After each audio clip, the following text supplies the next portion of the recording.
Salut à toutes et à tous, c'est Vincent, j'espère que vous allez bien. Aujourd'hui, dans cette vidéo, je vais vous débriefer ma session du jeudi et j'ai fait que un seul trade. Alors, j'ai fait deux trades, mais sur un seul mouvement, donc c'est un pyramidage. Donc, on va voir ça. Alors, j'étais pas sur la trading floor, j'étais pas en live avec les étudiants de Discord. Pourquoi? Parce que mardi soir, je suis tombé bien malade. Et mercredi, bon, je voulais essayer de récupérer un peu. Et de toute façon, c'était férié aux US, donc je n'ai pas tradé et je n'aurais pas tradé même si j'avais pas été malade. Et jeudi, ben voilà, j'étais toujours bien malade, donc je me suis mis devant les graphiques, mais je savais pas si j'allais pouvoir rester assez longtemps devant les graphiques. Donc j'ai préféré ne pas me mettre en live avec les étudiants.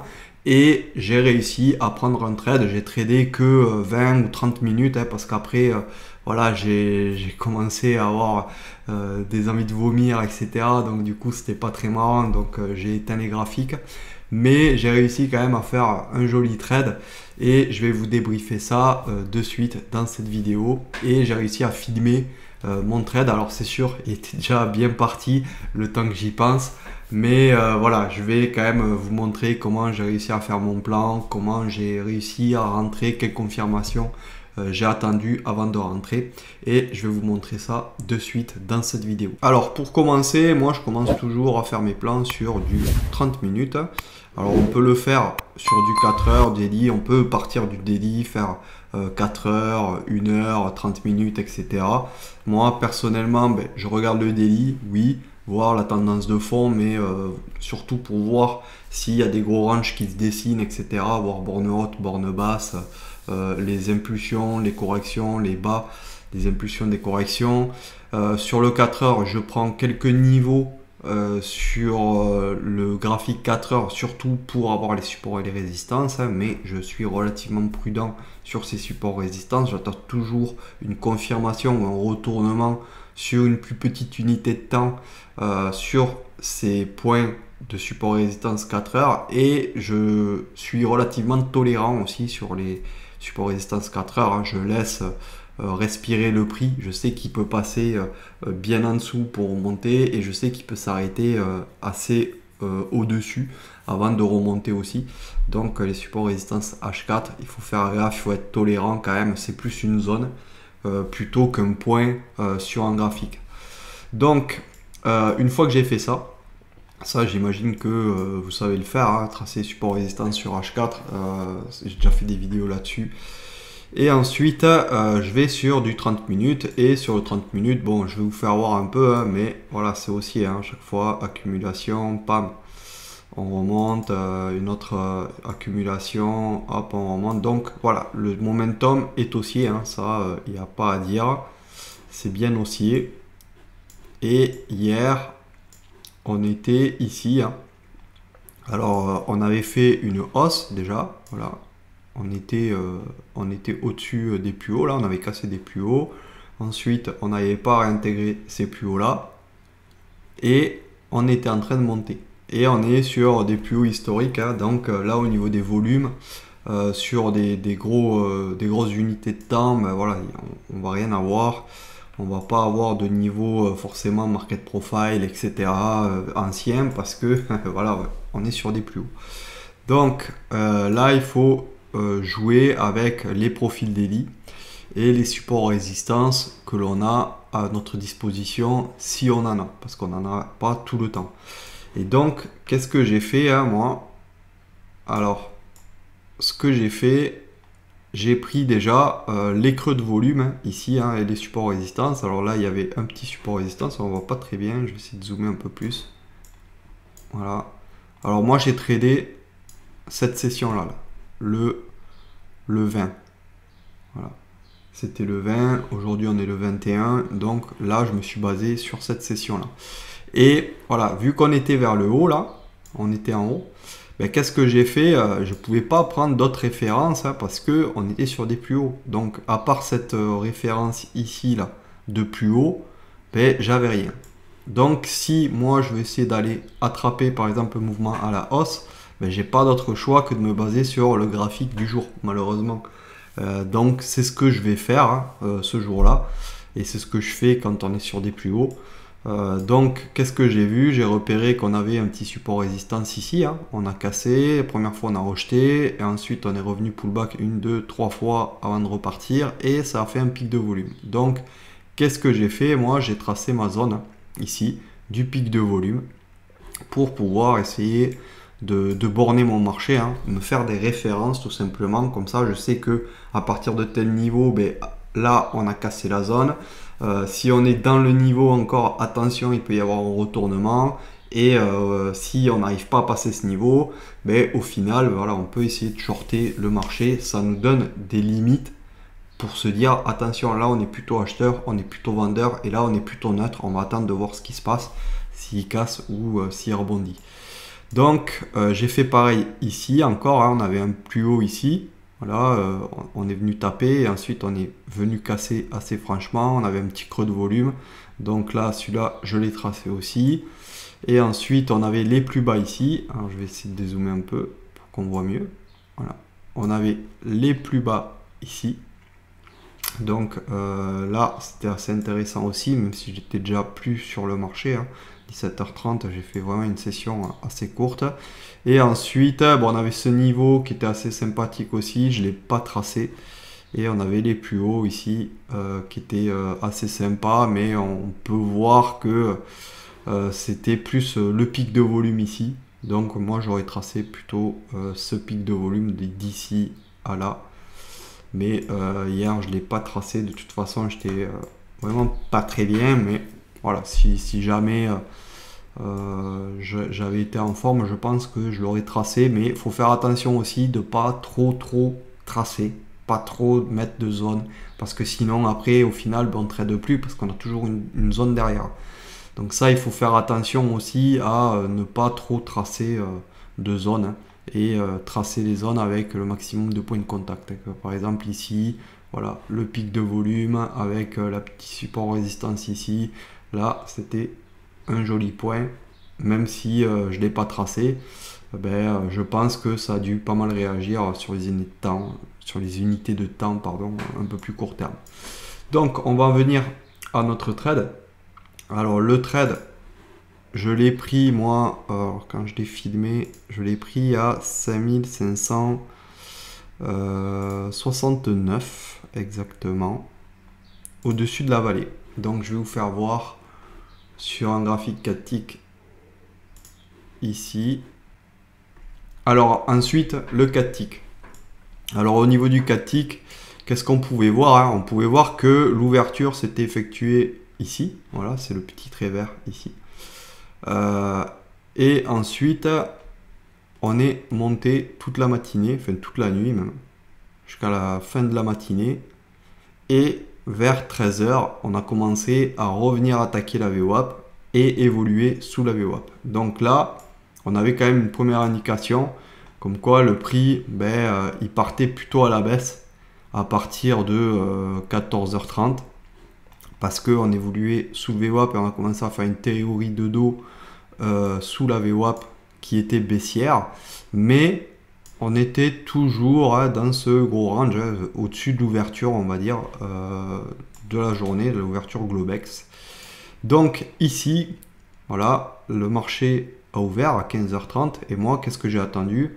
J'ai attendu que le momentum un peu s'installe.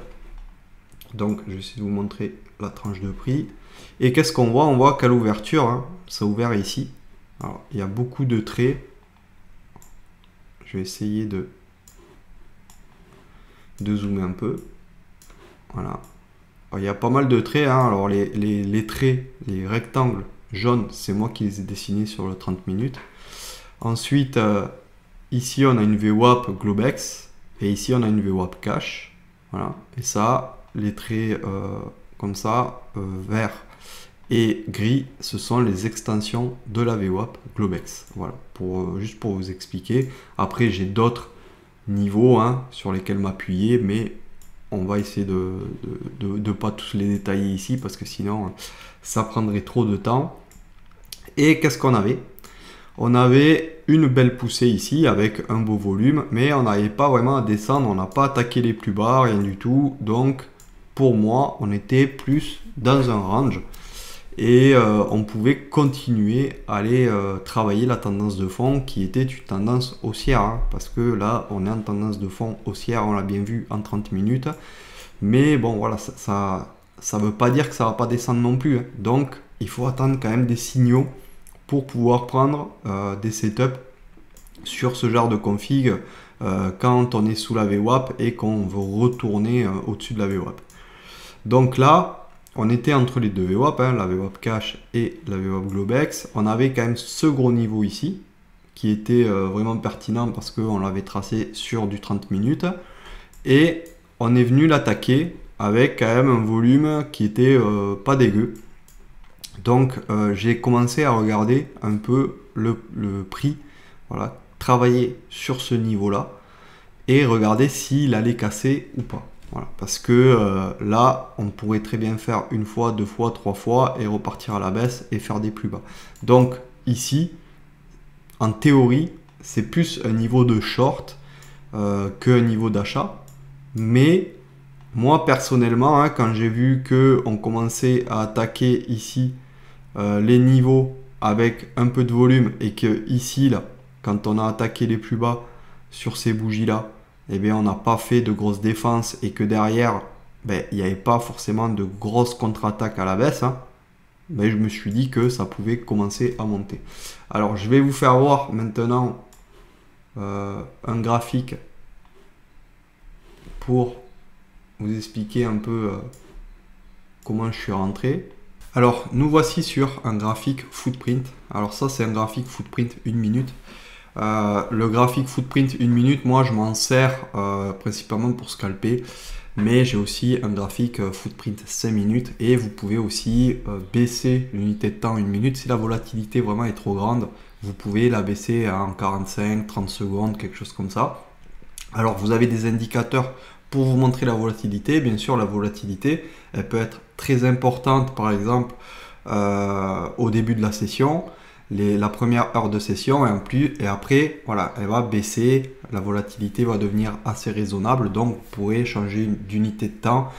Ça, vous avez des indicateurs hein, qui vous montrent la volatilité en direct, selon votre graphique aussi, hein, si vous l'affichez sur du 5 minutes, sur du 30 minutes, sur du 1 minute. Mais c'est vraiment pas mal pour savoir si on doit utiliser une unité de temps vraiment très très courte ou une unité de temps à peu près normale, parce qu'on est dans la moyenne de la volatilité. Vous pouvez aussi utiliser du range bar, par exemple, hein, du 8 range, du 4 range, si vraiment vous voulez avoir un petit range, du 4 tick reversal. Attention, le 4 tick reversal, c'est assez rapide quand le prix bouge vite. Là, vous allez avoir le 4 tick reversal qui va s'accélérer. Mais voilà, c'est une bonne solution. Voilà. Après, c'est vraiment à vous de voir ce que vous voulez trader et comment vous voulez trader. Alors, du coup, moi, quand j'arrive sur ce graphique 1 minute, footprint, qu'est-ce que je vais regarder? Je vais regarder déjà ma zone. Ma zone, ben, elle a quand même bien tenu, hein, elle a bien été tracée sur le 30 minutes, parce qu'on peut voir, on est venu taper une fois, deux fois, trois fois, quatre fois, 5 fois, et la 6e fois, on a réussi à passer.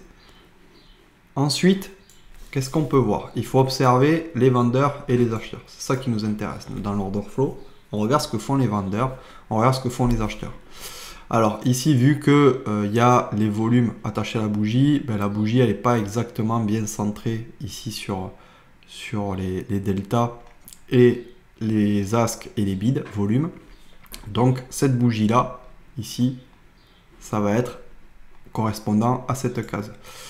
Alors on avait le yesterday high ici, hein, c'est-à-dire le plus haut de la veille, qui était ici. Donc il y en avait deux niveaux importants. On avait ici hein, le support résistance à 69, à 5569, voilà, qui correspondait à un pic de volume, qui correspondait aussi à un support résistance graphique. Et on avait ce plus haut d'hier, ici, qui était présent. Et qu'est-ce qu'on voit? On voit qu'on a attaqué vers le bas, l'ouverture. Hein. Alors l'ouverture c'est normal, il y a toujours un excès de volume à l'ouverture, hein, les 5 premières minutes. Et ensuite, qu'est-ce qu'on voit? On voit qu'il y a eu 5194 acheteurs pour 5622 vendeurs. Ensuite, bougie suivante, on voit qu'on a eu 3886 acheteurs, donc ça réduit. Voilà. contre 4949 vendeurs. Donc on voit que ça réduit des deux côtés. Donc voilà, c'est l'ouverture. Après, on sait que le mouvement là, il peut être par exemple soit pour faire une impulsion, voilà, première hypothèse, soit aller chercher de la liquidité. Et ensuite, bon, nous, qu'est-ce qu'on voit, hein? On voit qu'il y a eu une impulsion avec des beaux volumes vendeurs. Ici, il y a quand même eu des beaux volumes acheteurs. Donc les acheteurs, ils ne se sont pas laissés faire. Il n'y a pas eu d'énormes trous de cotation, en fait, d'énormes trous où il y a eu des zéros ici, etc. Voilà, ça a bien défendu des deux côtés, hein. Il y a des petits trous, mais bon, c'est pas non plus de l'ordre de 2-3 lots. Ça, on va le voir sûrement plus tard. Et ensuite, qu'est-ce qui se passe? On se dit, bon, ben voilà, là, on a eu une impulsion. On a cassé ces deux niveaux. Donc, en théorie, qu'est-ce qu'on devrait faire? On devrait faire une correction. Vu que c'est ce niveau qui a cassé, on pourrait revenir chercher ce niveau. Mais vu qu'on a quand même le plus haut d'hier et qu'on l'a cassé aussi avec cette bougie et un fort volume, en fait là on a deux scénarios. C'est que soit on peut venir chercher ce plus haut d'hier ici et repartir, soit on peut venir aller chercher ce niveau là qui a fait support résistance et ensuite repartir, soit ben, si on arrive à casser la zone, repartir vers le haut pour aller suivre la tendance de fond. Mais attention parce qu'on est sous VWAP. Donc si on fait un achat, ben, on va aller viser la VWAP, tout simplement. Ou alors la prochaine zone. Mais la VWAP, souvent, ça réagit assez bien. Donc, ici, qu'est-ce qu'on fait? Bon, on a la VWAP cash qui ouvre à 15h30. Et ensuite, qu'est-ce qu'on voit? On voit qu'ici, sur les plus bas, eh bien, ça n'attaque plus tellement au niveau des vendeurs. Voilà. Et que la bougie même finit acheteuse, hein, avec un delta de 600. Et on a eu 3387 acheteurs. Voilà. Donc là, il y a quand même pas mal de volume. Alors que là, 2787 vendeurs, ben, il y a eu quand même beaucoup moins de volume que précédemment. Là, les volumes acheteurs se maintiennent, alors que là, les volumes vendeurs ben, diminuent fortement. Donc c'est un signal que les vendeurs ne poussent plus à la baisse, donc ils ne veulent plus forcément à cet instant T faire baisser le prix, donc ils veulent récupérer, soit pour deux raisons, soit parce que voilà ils ont une motivation de monter plus haut pour shorter plus haut, soit parce qu'ils ont fait ce qu'ils avaient à faire, ici. Donc le scénario c'est soit le rebond là, soit le rebond là, soit la cassure. Donc moi le rebond ici, ben, je vois pas forcément de beaucoup de choses hein, pour prendre un short ici. Hein. On voit que ici 1800 achats, ensuite 1800 achats, 1800 ventes, 1900 ventes. Voilà. Ici là sur ces deux bougies c'est relativement équilibré. On vient de taper des niveaux. Ça c'est plutôt du scalping de réaction qui est à faire dessus. Ensuite ici là sur ce niveau là, normalement ben, les vendeurs devraient défendre. Hein, pour aller refaire baisser le prix si c'est leur niveau de pullback. Mais regardez, 2000, voilà, ils attaquent pas plus que ça. Et côté acheteur, 2496 achats. Donc là, il y a plus d'acheteurs que de vendeurs. Donc pour l'instant, on n'intervient pas. Ici, là, on voit qu'on a 2116 achats contre 1697 ventes. Donc ça réduit. Donc on voit que clairement, c'est pas ce niveau qui défendait les vendeurs. Parce que voilà, ils ont même diminué leurs ventes. Et les acheteurs, eux, n'ont pas tellement diminué leur nombre d'achats. Et ensuite, ici, voilà, petite bougie neutre hein, avec 1500, 1800. Bon, il n'y a pas vraiment d'attaque des deux côtés. Et là, il y a une attaque. Il y a une attaque avec 2349 achats et 1859 ventes. Donc ça met la puce à l'oreille. Parce que moi, quand je vois 1859 ventes, je sais que ben, ils ne veulent pas attaquer les vendeurs. Ils ne veulent pas attaquer. Là, il y a une petite imbalance. C'est vrai, 400. Voilà, ils ne sont pas arrivés à passer. Mais c'est pas énorme. Et regardez dans la bougie. Je vais essayer de zoomer un peu. Voilà, je vais zoomer un peu plus pour que bien que vous puissiez voir. Dans la bougie, regardez, là c'est monté, hein, la bougie a clôturé ici. Là c'est monté, regardez, côté vendeur, ici à gauche, 10, 17, 54, 36. Là ça commence à défendre, 113, 200, 93, 200, 200, 331, 485 je crois, ou 65, quelque chose comme ça, je vois pas très bien avec le tracé. Et ensuite 59, voilà. Donc là on voit que ben, ça défend, mais ça défend pas beaucoup, hein. Il y a quand même des trous, ils laissent remonter le prix assez rapidement sur certains niveaux.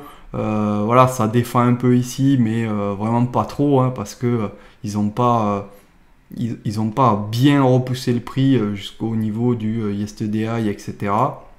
Et ils n'ont pas mis beaucoup de lots à la vente. Donc, moi là, personnellement, je ne prends pas une vente parce que c'est trop risqué. Il n'y a pas de vendeur. Il n'y a pas de vendeur. Regardez, là, quand c'est remonté, il y avait du 2000, 1800, 1900, 2000, 1600, 1800, 1800. Voilà, quand on vient attaquer, ils n'augmentent pas le nombre de lots. Alors que là, vous voyez, ça monte. Donc, moi, je me suis dit, bon, si jamais ils ne font rien, ben, je suis plutôt acheteur. Donc, qu'est-ce que j'ai fait, hein? J'ai attendu une minute de plus. Là, 1500 et 1500. Vous voyez, c'est à l'équilibre. Et on clôture la bougie vers le haut. Donc, ça veut dire quoi? Quand on est à l'équilibre comme ça veut dire qu'au carnet d'ordre, ben là, les acheteurs sont plus forts. Parce que le nombre de lots, c'est pareil. Le nombre de lots exécutés. Donc, au carnet, ben là, c'est juste qu'il y a une faiblesse côté vendeur et qu'ils ont réussi à passer. Et ensuite, là, 1700 contre 1400 et on casse le niveau et on casse les plus hauts. Voilà, fait les plus hauts instantanés hein, de ce niveau-là. Donc là, ça met la puce à l'oreille. Parce que, regardez, quand on casse le niveau, là, il y a 35, 16, 5 et 25 côté vendeur. Donc, ils n'ont pas vraiment défendu au marché. Et derrière, là, les acheteurs, hein, ils sont passés, ils ont une petite barrière ici avec 400, 300, et derrière 100, 65, 36, 97. Donc là, on sait que de 1, ben, les vendeurs, ils n'ont pas défendu au marché, et de 2, ils n'ont pas défendu au carnet, ils ont laissé passer. Ils n'ont pas défendu au carnet d'ordre. Donc derrière, hein, ici, quand on est revenu, faire son pullback, on est monté un peu, on est revenu, on a toujours pas mal d'acheteurs, hein, 1734. Ici, les vendeurs, ben, 1553, ben, c'est pas beaucoup. Ils devraient attaquer à coup de 2000, etc. s'ils veulent faire baisser le marché. Et derrière, moi, j'ai pris ma position ici. J'ai pris mes 4 ticks ici parce que c'est parti pas très rapidement. Mais bon, voilà, j'ai préféré prendre 1, 2, 3, 4, 5, 6 ticks d'ailleurs, hein, ici, au niveau de la SD1. Et ensuite, j'ai laissé courir le prix ici. Alors, je vais vous faire voir après le trade en question. Hein. Là, on a commencé à avoir une vraie attaque. Hein, 1900 contre 2500. Voilà, on attaque la VWAP. Ensuite, là, il y a encore une vraie attaque. Hein, 1900 contre 2300. Vous voyez que là, les vendeurs, ils sont plus trop dans le coup. Donc, on vient attaquer cette zone. On vient bien attaquer cette zone et ça a défendu ici. Vous voyez, là il y a du 600, etc. Ça défend ici. Donc là, il faut commencer à se méfier. Et derrière, on latéralise. On latéralise, 2700, on n'arrive pas trop à monter plus. Derrière 1800, 1500, 2600 encore. Voilà. Et là, c'est absorbé ici, à ce niveau. Donc, ensuite ici, on a un petit retour. Un petit retour à ce niveau-là. Donc sur la VWAP. Donc moi, qu'est-ce que je fais? Je me dis, bon, pareil, c'est une impulsion, hop, correction, retour VWAP pour acheter. Donc qu'est-ce que je fais? Je remets un deuxième lot. Et derrière, alors je peux vous le montrer même. Je peux vous montrer ça. Hop, désolé. Alors ici, vous voyez, je suis toujours dans la latéralisation, je suis toujours dans le petit range. Et j'attends quoi? Je vois qu'une fois ça tient, deux fois ça tient. Bon, il commence à y avoir des volumes. Mais je me dis, pareil, s'ils arrivent à contrer les vendeurs ici, on pourrait repartir et aller chercher des plus hauts. Et en plus, regardez, il y a une petite zone de creux de volume ici, ça m'intéresse. Donc, je vais essayer de racheter ici au niveau des 73. Donc, ou des 60, ah non, ça c'est 74, pardon. C'est mon stop à 73. Ma limite, c'était 73,25, je me souviens. Donc, au niveau des 74, au niveau de la VWAP, un tick avant, j'essaye d'acheter. Voilà, là, hop, il me prend, je suis exécuté.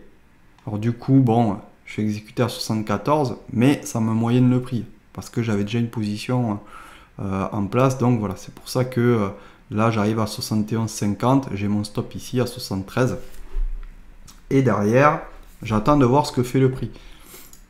Hop, le prix remonte, voilà, à peu près à mon niveau d'entrée, enfin, voilà, 74, je suis rentré, et là, j'attends qu'il revienne casser la zone. Parce que là, le momentum est avec moi. Hein. Je suis au-dessus de la VWAP, au-dessus de la VWAP cash. Voilà. On est en train de pousser vers le haut. Là, voilà, j'ai sorti un TP1. Alors du coup, ça m'a gardé cette position là des 74. Mais voilà, ça, je peux pas contrôler. Enfin, j'arrive pas à voir sur le moment si jamais je sors ma position que j'ai prise ici ou la position d'en bas. Mais ça, peu importe, hein, j'ai envie de dire. Et derrière, ben voilà. J'attends, là il y a une belle poussée. Une belle poussée, voilà. Mais regardez ici, je commence à détecter sur le footprint qu'il y a des fortes zones. Ici, regardez, il y a des gros chiffres, hein, 1900, etc. Là, pareil, 1000, 1000, et il y a des imbalances vendeuses. Donc, c'est qu'ici, les vendeurs défendent. Donc, c'est pour ça que je ne vais pas aller risquer derrière un gros stop. Je ne vais vraiment pas aller risquer un gros stop. Et mon stop, il va être de 1, 2, 3, 4 ticks. Voilà, c'est tout. Si pour moi, on passe cette zone-là des 73,25, ben voilà, j'aurais perdu 49 €, tant pis. Mais je sors parce que je sais très bien que ça ira plus loin. C'est mécanique. Hein. Regardez ici, moi je l'ai pris pourquoi? Parce que ici, il y a du volume. Là, ben voilà, il y a la petite zone de défense parce que c'est la VWAP. Il y avait quand même des lots. Mais après, derrière, voilà, il n'y a plus trop de défense. C'est une zone où il n'y a pas eu de volume. Donc, en règle générale, les zones où il n'y a pas trop de volume, bien, c'est assez vite corrigé quand même. Ça peut partir. Et ensuite, je vais vous montrer. Hein, derrière, bon, ça travaille. Je tiens mon trade quand même, hein, parce que le potentiel est bon. Malgré que, voilà, il commence à y avoir des volumes vendeurs. Mais j'ai un stop court. Hein, donc, du coup, je risque pas grand-chose. Et j'ai déjà fait quand même une belle... un bel achat, hein, donc je fais un beau résultat, et là derrière, ben, il va venir me chercher, malheureusement, voilà, pam, et je sors à plus 337,50, bon c'est dommage, mais bon voilà, après c'est comme ça, hein. Faut le tenter quand même, hein. Les renforts c'est toujours un peu plus risqué, parce que on peut risquer que ça retrace, mais regardez, il faut sortir, parce que voilà, regardez derrière, dès que ça passe, ça vient chercher les bas. Regardez, ça descend. Hein. Donc ça, il ne faut pas trop jouer avec les stops. Il faut sortir, il ne faut pas se dire ah oui, mais non, je recule mes stops parce que machin. Non. Là, 73, c'est invalidé. Vous sortez. Et derrière, ben, si jamais vous pensez que ça peut rebondir ici, ben, vous sortez là, en haut. Voilà, moi je suis sorti là. Et derrière, qu'est-ce que vous faites? Vous essayez de rentrer ici. Vous gagnerez 200 ou 300 balles sur votre trade. Alors que si vous restez là, ben derrière, c'est sûr, vous n'allez pas prendre la perte ici parce que vous allez être en drawdown. Peut-être ça va remonter, mais vous allez être inconfortable. Parce que peut-être ça va ranger ici pendant je ne sais pas combien de temps. Et peut-être après ça va partir à la baisse. Donc ça, il ne faut pas trop jouer avec les stops. Il faut bien définir sa zone. Là, moi c'était 73. Derrière, ça casse. Boum, ça part à la baisse. Et voilà, si vous voulez vraiment... être super agressif, ben, vous pouvez prendre un short. Mais bon, pour moi, là, ben, il y avait potentiellement un achat à faire. Bon, après, j'étais pas super en forme, hein, donc je l'ai pas pris. Et peut-être j'ai pas eu de confirmation ou je ne sais quoi. Hein, j'ai pas, de toute façon, après, j'ai éteint les écrans. Mais voilà, regardez. Là derrière, hop, c'est remonté. Il y avait potentiellement un achat à faire. Mais ça sert à rien d'aller chercher... d'aller pas prendre son stop ici. Voilà, j'espère que cette vidéo vous a plu. Si c'est le cas, ben, comme d'habitude, hein, likez, partagez, commentez et on se retrouve dans la prochaine vidéo. Allez, à plus, ciao.